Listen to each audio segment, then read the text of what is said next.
नमस्कार, बहुत स्वागत है आपका। आपके साथ मैं सृष्टि मिश्रा। कर्नाटक में चुनावी बिगुल बज चुका है। जी हां, बड़ी खबर आज की, जो आपको बता दें कि चुनाव आयोग ने कर्नाटक में कब चुनाव होंगे इसको लेकर कहीं ना कहीं गंभीरता बनी हुई थी, उस पर विराम लगा दिया है। ताजा अपडेट दर्शकों, कर्नाटक को लेकर चुनाव तारीखों का ऐलान हो चुका है, जहां पर 10 मई को वहां चुनाव होंगे और नतीजे 13 मई को आप सबके सामने होगा। आपको बता दें कि कर्नाटक चुनाव में खास यह है कि इस बार भारतीय जनता पार्टी ने जीत का दावा कर दिया है। प्रवक्ता बीजेपी की तरफ से के शर्मा, उन्होंने कहा है कि इस बार बीजेपी कर्नाटक को फतह करने वाली है। कर्नाटक की पूरी स्थिति समझ लेते हैं, क्योंकि वहां पर पहले कांग्रेस की तूती बोली हुई है, गठबंधन चला हुआ है। और इसी पर विस्तार से जानकारी लेने के लिए हमारे साथ मौजूद है वरिष्ठ पत्रकार अजय जी। अजय जी, आपका बहुत स्वागत है पहले।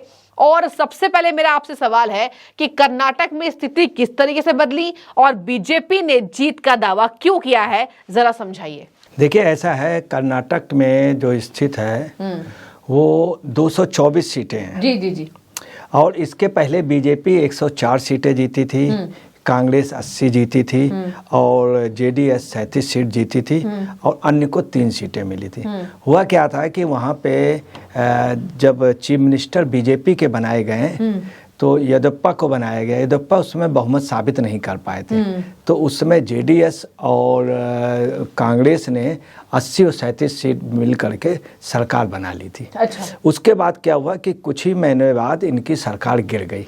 गिरने के बाद आज जो पोजीशन थी वो बीजेपी के 117 एमएलए थे और 69 कांग्रेस के रह गए थे और 32 जेडीएस के रह गए थे और 4 निर्दलीय रह गए थे। अच्छा। अब जो पोजीशन है वो ये है कि जो शुरुआती रुझान लग रहे हैं और जिस तरह का वहाँ का वो है, चूंकि एकदम से आज चुनाव की हुआ और आज ही चुनाव आचार संहिता लग गई है। उससे क्या हुआ कि कांग्रेस को ये उम्मीद थी कि लगभग 2-3 रोज में घोषणा हो जाएगी और चुनाव आचार संहिता 6-7 रोज में लगेगी।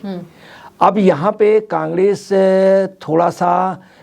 ने टिकटों को तो बंटवारा कर लिया था पहले से, मगर कांग्रेस यहाँ पे थोड़ा सा अपने चुनाव उस पे वो मात खाती हुई दिख रही है या उसके अभियान में कि एक तो उधर राहुल गांधी वाला प्रकरण हुआ, ऊपर से इंस्ट्रक्शन आ गए, सभी जगह प्रेस कॉन्फ्रेंस करिए सब, तो उनकी जो चुनाव की स्पीड थी, पहले चुनाव की तैयारियां उनकी जबरदस्त थी। इधर से जो राहुल जी का प्रकरण हुआ उसमें खड़गे जी पूरा वहीं बने रहे दिल्ली में। दूसरा क्या हुआ कि इधर करीब इनकी कई 15 रोज से चुनाव तैयारियां वो हो गई थी। इन्होंने सीटों की घोषणा कर दी। सीटों के घोषणा में क्या हुआ, चूंकि खड़गे जी सबसे ज्यादा उनके साथ रहे, राहुल जी के प्रकरण में बोले, तो खड़गे जी के लगभग 40-42 लोगों को टिकटें मिल गई, खड़गे जी के लड़कों को मिल गई, क्योंकि राहुल की सबसे ज्यादा पैरवी खड़गे जी ने की। 40-42 खड़गे जी जो हैं दलित उसमें आते हैं। तो अब प्रॉब्लम ये आ गई, खड़गे जी ने जिनको टिकट दिलाई है उसमें मोस्टली सवर्ण है। तो वहाँ का दलित जो है, वहाँ के खड़गे जी दलितों के सबसे बड़े लीडर थे। आज वहाँ का दलित ये नाराज है कि ये हमको टिकट दिला देते हैं, हमारे लोगों को दिला देते हैं। अब समस्या है कि वहीं दिलाई जा सकती है जहाँ पे रिजर्व सीटें हैं। हाँ। तो उनके समर्थक सब जगह थे, तो उन्होंने उन लोगों को दिला दी जिसमें दलित सीटों में मुश्किल से 2-3 लोग उनके मिले। अब पहले घोषणा से क्या हुआ है कि जिन लोगों को टिकटें नहीं मिली, इस 2 रोज में बीजेपी ने उन सब से कॉन्टेक्ट कर लिया जिनको टिकट नहीं मिली। उसमें कई लोगों को आश्वासन दे दिया कि हम आपको अपने यहाँ टिकट देंगे। अब ये देंगे कि नहीं, मगर एक विधानसभा में बीजेपी ने 4-4, 5-5 लोगों को आश्वासन दे दिया। यही जनता दल ने दे दिया। तो अब क्या है कि जो कैंडिडेट हैं उनको कई लोग हराने के लिए कांग्रेस में 2 दिन में ही लग गए। दूसरा, कार्यकर्ता जो था वो जुटा रहा उसमें धरने प्रदर्शन में, राहुल गांधी के उसमें, और खड़गे और सिद्धरमैया जी, इन सब लोगों ने अपने अपने लोगों को, अपने अपने बेटों, इससे वहाँ पे आक्रोश है। तो कांग्रेस का वोट ऑफ परसेंटेज लगभग 1.5-2% कम हो गया है, ये जो प्रकरण हुआ। और कांग्रेस, इस बीच में क्या हुआ, बीजेपी ने क्या किया, अपने मतदाताओं को बढ़ा लिया और एक घर पे जाकर के बढ़ा लिया। इधर बीजेपी ने क्या है कि इधर 25 जून को उन्होंने क्या किया, 25 दिसंबर को जितने भी ईसाई मतदाता थे उनके यहाँ जाके बड़े दिन में पहली बार गिफ्ट ले करके गए, बड़े उछलते कूदते हुए बीजेपी वाले, और उनको जाके बधाई दिया बड़े दिन का। और बहुत मतलब हंसते हुए बड़े उत्साह से, चूँकि उनको ट्रेंड किया गया था जाके लिपट जाना, बड़े उत्सव देना। कुछ लोगों ने बीजेपी के उसका सांता क्लास भी बनाया, उनके यहाँ सांता क्लास एक बना करके ले गए चुनाव के 1 तारीख को भी इन्होंने किया। इधर इन्होंने क्या किया, ईस्टर के लिए पहले से अभी से तैयारी कर ली, उनके गिफ्ट वगैरह सब आ गए, सारे गिफ्ट आ गए उनको। इसमें बीजेपी थोड़ा सा आगे निकल गई।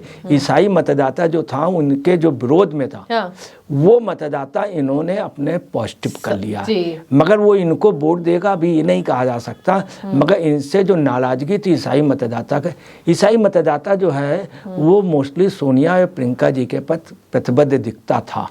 मगर इधर क्या हुआ है, इधर कर्नाटक में पोजीशन ये हो गई कि चुन चुन के उन्होंने, हालांकि ईसाई मतदाता बहुत ज़्यादा नहीं है, मगर वो कई विधानसभा में 5,000 10,000 वो विधानसभा को अफेक्ट कर देगा। तो इधर क्या हुआ, सिख जो मतदाता जैसे बीदर वगैरह कई जगह है, वहाँ पर भी आप समझ लीजिए इन्होंने ठीक कर लिया। चूँकि जिन जिन लोगों ने दिल्ली में, यूपी में, इन सब जगह सिखों को लूटा था, वो लोग जेल में गए, खासतौर से यूपी में। तो सिख मतदाता भी बीजेपी जो नाराज था वो ठीक हो गया।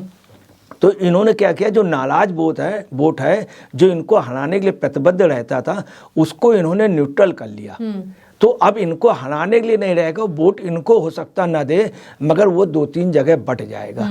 ये एक चीज़ बीजेपी ने, इसलिए बीजेपी का थोड़ा सा ग्राफ ने अपनी जो वो थी बैकग्राउंड जो वो थी, और जो इसमें बैड ग्राउंड थी, बैड ग्राउंड को इन्होंने ठीक कर लिया। दूसरा वहाँ मुस्लिम क्या है, मुस्लिम टोटल बीजेपी के खिलाफ है, अगेंस्ट है।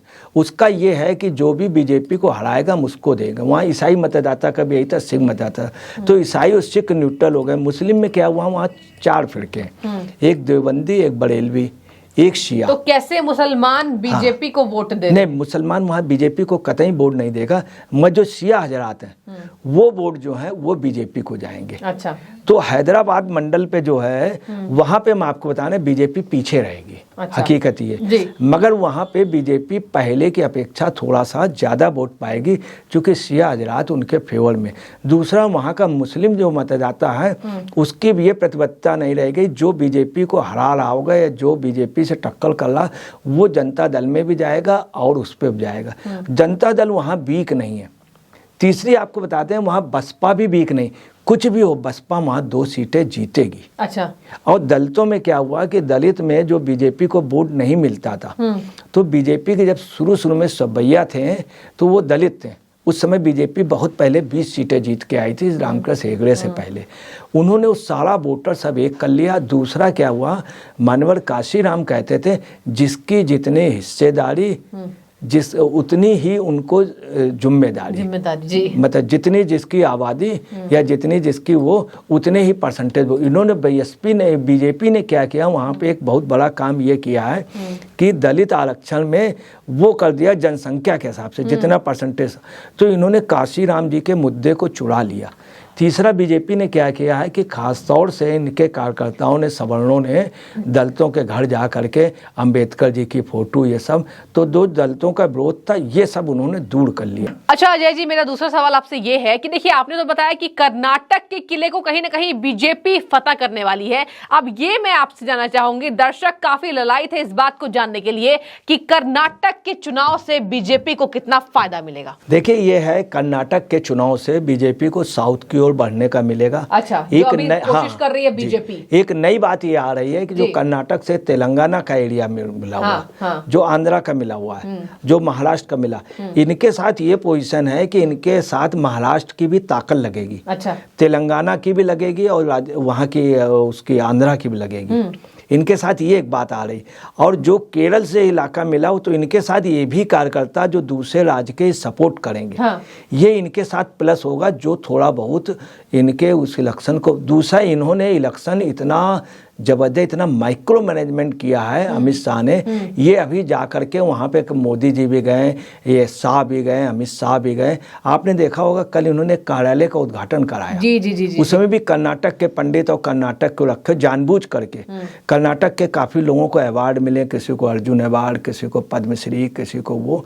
तो कर्नाटक के लोगों में जहाँ इनका विरोध था उस विरोध को इन्होंने शांत कर लिया। वो मतदाता इनके विरोध में इनको हराने के लिए ना, वो हो सकता 2 जगह बढ़ जाए, हो सकता है इनको उसका वोट कम मिले। तीसरी एक जो मेन बात आ रही वो ये है वहाँ SC ST जो है, तो SC जो है उसका टोटल जो है वो 36% और 36 सीटें हैं SC की और 15 सीटें हैं शेड्यूल ट्राइब की। उनका वोट ऑफ परसेंटेज 24.5 है।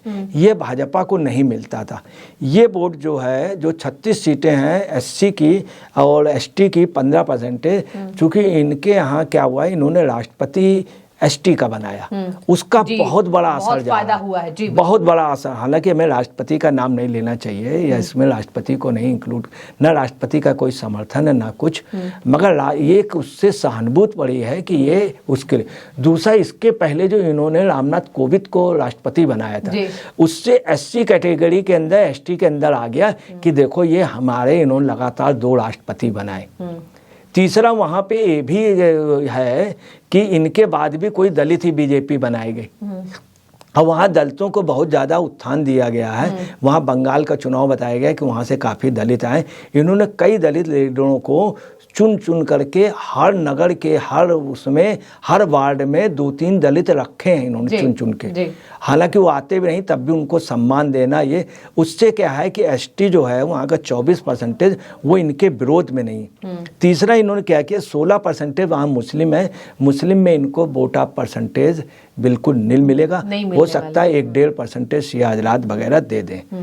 अब एक चीज और है, वहाँ के बोकलिंगा, ये बताइए, सिया हजरात वगैरह जो 1% आप वोट देने की बात कर रहे हैं, वो क्यों मिलेगा बीजेपी को? वो एक्चुअली में क्या है, वास्तव में वो बीजेपी को ही वोट मिलता है। लखनऊ में अटल बिहारी वाजपेयी जो लड़ते थे, जीतते थे, तो एक बार कल्याण सिंह ने अपने बर्थडे में अटल जी से पूछा, जब उन्होंने अलग पार्टी बना ली थी, तो उन्होंने अटल जी से कहा कि बाबू आज हमारा जन्मदिन है। तो अटल जी ने कहा लो मैं केक लेके आ रहा था। अटल जी ने भी वैसे फ़ोन में बात कर दी, तो वो बोले नहीं मैं आ रहा हूँ। तो जब कल्याण सिंह गए तो उन्होंने कहा बाबू मुझे आज पता चला कि वहाँ का मुस्लिम आपको वोट देता था। ये मतलब कल्याण सिंह जैसे लोगों ने। अब आपको बताना है वहाँ क्या 2 वोट हैं, वो है लिंगायत और बोकलिंगा। लिंगायत 14%, बोकलिंगा 11% है। इनमें आपस में तनातनी चलती थी। बीजेपी ने क्या किया, जो मुस्लिम को वोट तो मिलता था 4% का आरक्षण, वो खत्म कर दिया, इन दोनों को बराबर बराबर बांट दिया। तो वहाँ इन लोगों ने, बीजेपी ने एक नई, वहाँ पे एक बड़ी मतलब एक रणनीति को की है कि कोई फायदा दिया तो दोनों को बराबर बराबर। तो अब ये दोनों लोग एक हो गए कि अगर हमको कुछ भी मिलेगा तो हमको लिंगायत को, इनको दोनों को दे रहे हैं। ये एक चीज। तीसरा, बम्बई जो है वो उनके फादर खुद चीफ मिनिस्टर हैं। बम्बई केस मशहूर है, बम्बई एक अपने आप में वो थे। उससे क्या हुआ है कि बम्बई के आने से वो जनता दल में थे, ठीक है, तो जनता दल के आने से उनका वोट भी इनको चारों तरफ से वोट इन्होंने क्या किया, जो निगेटिव वोट था वो इनको। दूसरा, जनरल जो वोट है वो मैं आपको बता रहा हूँ 90% बीजेपी को, चाहे जो कुछ हो, विरोध करने के बाद भी जाएगा। ठीक है यही एक वजह। दूसरी आपको बताने, जो पोजीशन हमारी जो हमको जो लग रही है, उससे बीजेपी लगभग 120 सीटों के लगभग नियर अबाउट 120 के आसपास आ जाएगी। मतलब आपको लग रहा है बहुमत के करीब तक आ जाएगी, मतलब बहुमत के करीब तक निश्चित होगी। कांग्रेस को लगभग 53 सीट मिलने की संभावना है। कांग्रेस का वोट क्यों कम हो रहा है, क्योंकि कांग्रेस से दलित और वो कम हुआ है, कांग्रेस में असंतोष भी, और कांग्रेस के कई लोगों को बीजेपी जनता दल वगैरह देने जा रही। दूसरा, जनता दल को वहाँ लगभग 20-25 सीटें मिलेंगी और बीएसपी को 2 सीटें निश्चित मिलेंगी। निर्दलीय 2 या 3 सीटें जीत सकता है। इसके अलावा भी एक बात है कि वहाँ पे बीजेपी कुछ क्षेत्रों में पिछड़ेगी और बहुत बुरी तरीके से पिछड़ेगी। वो कौन सी? मैसूर में। मैसूर की आपको बताना है, मैसूर में जनता दल जो है वो नंबर 1 पे जाएगा। वहाँ पे निश्चित तौर पे आप समझ ले 66 सीटों में लगभग 20-25 सीटें जनता दल को मिलेंगी। बोकलिंगा वहाँ का जो है वो जनता दल को जा रहा है। और उसमें बीजेपी ज़्यादा सेंध नहीं लगा पाई है। बीजेपी को वहाँ पे जनता दल से पीछे होगी, वहाँ से 15-20 सीटें मिलेंगी। कांग्रेस जो है वहाँ पे कांग्रेस और बीजेपी को लगभग बराबर सीटें मिलेंगी। और उसके अलावा आपको बता दें कि तटीय कर्नाटक में क्या पोजीशन है, चूँकि मोदी जी ने और वहाँ की सरकार ने मछुआरों के लिए बड़ा काम किया, इसलिए वहाँ की जो 15 सीटें हैं, 15 वहाँ की जो सीटें 19 सीटें हैं, उसमें निश्चित तौर पे बीजेपी जबरदस्त बहुमत से आएगी। 14 से 16 सीटें बीजेपी जीतेगी, कांग्रेस 3 से 5 और जनता दल हो सकता है कि उसका खाता ना खुले तटीय कर्नाटक में। वहीं मुंबई कर्नाटक का जो है 44 सीटों का महाराष्ट्र से काफ़ी कार्यकर्ता उस समय बीजेपी के लिए आएगा, ये मैं आपको बता रहा हूँ। इसलिए उनके साथ दूसरा कर्नाटक में क्या है, लगभग उसमें उसमें मुंबई कर्नाटक में 44 सीटों में बीजेपी लगभग 24 और 28 सीटें जीतेगी, जिसमें लीड करेगी। कांग्रेस 12 से 16 तक, जनता दल जो है 3 से 5 तक, मामूली बढ़त वहाँ बीजेपी निश्चित तौर पे लेगी। वहीं हैदराबाद कर्नाटक क्षेत्र में की 40 सीटों में बीजेपी को लगभग 15 से 20 सीटें, कांग्रेस को 15 से 20 सीटें, जनता दल को 5 से 7 सीटें।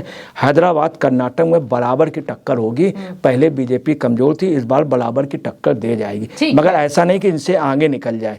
वहीं बेंगलोर स्टेट की जो पोजीशन है वो 28 में बीजेपी जो है बहुत अच्छी लीड करेगी, 15 से 26 तक, कांग्रेस करेगी 8 से 10 तक, और जनता दल वहाँ पे 1-2 सीटें निश्चित तौर पे जीतेगी। सेंट्रल कर्नाटक में 27 में बीजेपी 18 से 21 तक सीटें जीतेगी, कांग्रेस जो है 5 से 7 तक जीतेगी, जनता दल 5 से 6 तक जीतेगी, वहाँ भी प्लस बीजेपी रहेगी। मगर मैसूर में बीजेपी निश्चित तौर पे पीछे होगी, हैदराबाद क्षेत्र में निश्चित तौर पे पीछे होगी।